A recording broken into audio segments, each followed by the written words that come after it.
OTCM, c'est les market group, c'est l'équivalent ici d'un Euronext, d'un ICE, etc. Ok.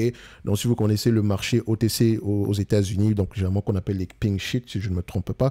Donc, c'est à peu près un marché, c'est une place boursière. Enfin, c'est pas une place boursière ici. Comment on les appelle encore? Le mot va m'échapper présentement. En tout cas, je vous ai donné, c'est l'équivalent d'Euronext ici et de ICE. Ok. Donc, on va aller sur les éléments quantitatifs rapidement. C'est une compagnie qui mérite d'avoir une place dans n'importe quelle watchlist. OK? Et vous allez voir ici avec les chiffres. Première chose qu'on regarde, stabilité ou croissance des revenus. Nous avons une croissance des revenus. Maintenant, la question est de savoir acquisition de manière organique, allez vérifier. Dites-vous que c'est un business assez mature. Donc ici, ça fonctionne essentiellement avec l'augmentation des volumes. Plus il y a des volumes, plus on prend des commissions. Très bien pour nous. Ensuite, il y a des frais adjacents, etc. ici. D'accord? On peut également vendre des data, etc. Ensuite, on regarde ici la marge brute. Est-ce que la marge brute, c'est normal qu'on ait des marges brutes aux alentours de 100% ici. C'est pas étonnant dans ce genre de business-ci. On compare la marge EBITDA. La marge EBITDA sera aux alentours ici de 35% par là. On a une certaine moyenne. Pendant la pandémie ici, je pense qu'on a eu la volatilité était assez élevée. Comme je l'ai dit, les volumes ici de transactions, c'est tout bénéf pour ce genre de business-ci. Donc ici, on a à peu près voilà, on reste au niveau de la moyenne. OK? Ensuite, on va regarder les free cash flow et net income, histoire de voir si les deux parlent le même langage, sur le même graphique. On constate que les free cash flow sont généralement plus élevés que les net income. On va regarder quand même ici les stock-based compensation pour voir à peu près quel est l'impact sur les free cash flow ici. 5 millions, donc on a à peu près on aura à peu près des free cash flow équivalents aux bénéfices nets en moyenne. OK?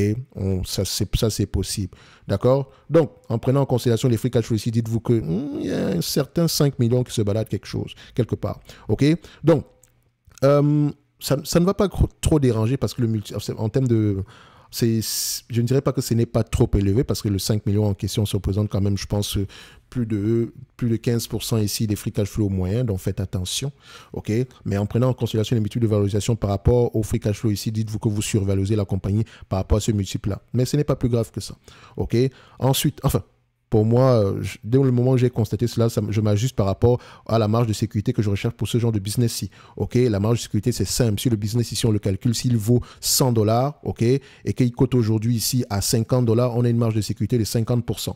S'il vaut 100 dollars ici aujourd'hui et qu'il coûte à 200 dollars, il n'y a pas de marge de sécurité. Donc, je vais attendre au moins qu'on me donne une marge de sécurité aux alentours de entre 30 et 50%. C'est ce que moi, je recherche. Maintenant, vous faites ce que vous voulez. OK? Ensuite, on va regarder ici la dette nette sur EBITDA. On a à peu près une dette nette négative ici. Donc, je pense qu'on n'a pas de dette nette. On compare. Voilà. On a plutôt du cash net. D'accord? Donc, en entreprise ici, on vous prenez le cash moins la dette, il vous reste encore du cash. OK? Parfait. Donc, le nombre d'actions, est-ce que ça augmente ou diminue? Le nombre d'actions augmente quand même. Hein? Même si c'est assez timide, c'est quand même une augmentation du nombre d'actions. Donc, qu'est-ce qu'elle fait avec le cash? Je pense qu'il me semble qu'elle distribue ici un dividende. Je voudrais qu'elle rachète également les actions. Mais les actions ici, c'est toujours bien de les racheter à un prix plus intéressant. D'accord? Donc, dépendamment des multiples de valorisation. Mais je ne pense pas que les multiples de valorisation de cette compagnie soient très, très élevées. Voilà. Donc, ici, qu'est-ce qui nous manque? C'est un business qu'on va avoir tendance à payer entre 20 et 25 fois les bénéfices pour ce genre d'entreprise. D'accord? Quand vous allez regarder le price to earning ici en moyenne, rappelez-vous que c'est un rendement, c'est pas juste un chiffre comme ça. OK? Ça veut dire ici que je paye un business à 20 fois les bénéfices, je demande un rendement de 5%. Si je paye un immeuble ici à 20 fois les loyers, ça veut dire que je suis en train de demander un rendement ici de 5% par rapport au prix du bâtiment. OK? Voilà. Donc, vous avez l'idée ici. Donc, c'est un business qui s'échange aux alentours de 25 fois les bénéfices. En fait, vous allez voir que j'ai des multiples valorisations déjà bien préétablies dans ma tête. D'accord? C'est-à-dire que si le marché paye 23 fois les bénéfices, il pourrait payer 25 fois les bénéfices. De toute façon, j'enlève la dette. OK? Donc, que ce soit 23, 25, voilà, c'est toujours, je dirais que ça ne me dérange pas. Mais si le marché paye généralement 15 fois et que vous prenez 25 fois, vous voyez que l'écart est un peu trop élevé. OK? Donc, si on prend une marge d'erreur ici de 20-25%, c'est pas plus grave que ça. OK? Mais dites-vous, 10-15% par là. Mais dites-vous ici qu'une évaluation, ce n'est pas un chiffre rond. D'accord? Ce n'est pas un chiffre précis. C'est un intervalle de valeur dépendamment de vos différentes hypothèses. Et les hypothèses quantitatives doivent être couplées avec les hypothèses qualitatives. OK? Donc, ensuite, on va regarder ici, vu qu'on c'est un business qu'on va avoir tendance à payer aux alentours ici de 25 fois les bénéfices. Sur les dernières années, hein, parce que dites-vous que je pense que sur les dernières années ici, donnez-moi juste un instant, je reviens à ces niveaux-ci. Je vais prendre le multiple ici en prenant en considération les bénéfices nets à venir. C'est même à 20 fois les bénéfices. 20 fois les bénéfices, c'est un business mature. Je vais le mettre à 20 fois les bénéfices, ça ne me dérange pas plus que ça. De toute façon, on va réfléchir en termes de rendement. OK. Est-ce que c'est un business assez prévisible? Oui, les analystes ont tendance à faire de bonnes prévisions. Donc, on s'attend à des bénéfices nets moins élevés en 2023 et 2025. Pourquoi? C'est la question que vous devez vous poser quand vous allez lire les rapports financiers. Enfin, même si on a dépassé 2023 ici. Donc, on s'attend à des bénéfices nets moins élevés. Donc, ce n'est pas plus grave que ça parce que je pense que comparé toujours par rapport à 2020 ici, parce qu'il y a eu la pandémie, il y a eu également ici une augmentation ici de la volatilité, donc ça peut avoir un impact positif sur ce business-ci à court terme.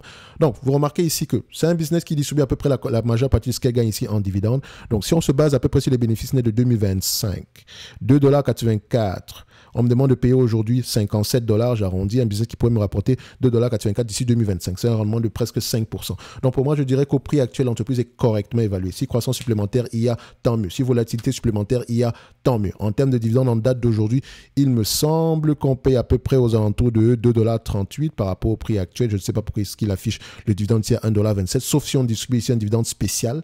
Attention, ça peut avoir un impact ici. OK, donc faites très attention ici. Donc pour le moment, le dividende en lui-même, il est safe. Tant que l'entreprise ne paye pas plus de 5% ici en dividende, moi je suis correct par rapport à ça. Or, c'est le cas ici, elle ne paye pas plus de 5%. Donc on est assez correct. OK? Donc, ce n'est que mon avis et non un conseil d'investissement. Comme d'habitude, je me réserve le droit de me tromper. Je pense que OTC Market est correctement évalué ici aujourd'hui. Et quand on dit correctement évalué, ça veut dire que ça pourrait être intéressant d'aller approfondir un tout petit peu. Si on a des relais de croissance ici, pourquoi pas? OK? Si on a des améliorations ici, la rentabilité, pourquoi pas? L'efficience du business, pourquoi pas? D'accord? Maintenant, la décision vous appartient. N'investissez pas uniquement en vous basant sur les éléments quantitatifs, mais couplez ces éléments-là avec votre lecture des rapports financiers déterminants. Sinon, n'investissez même pas sur une quelconque quantité. Allez acheter un ETF. Merci. Bonsoir.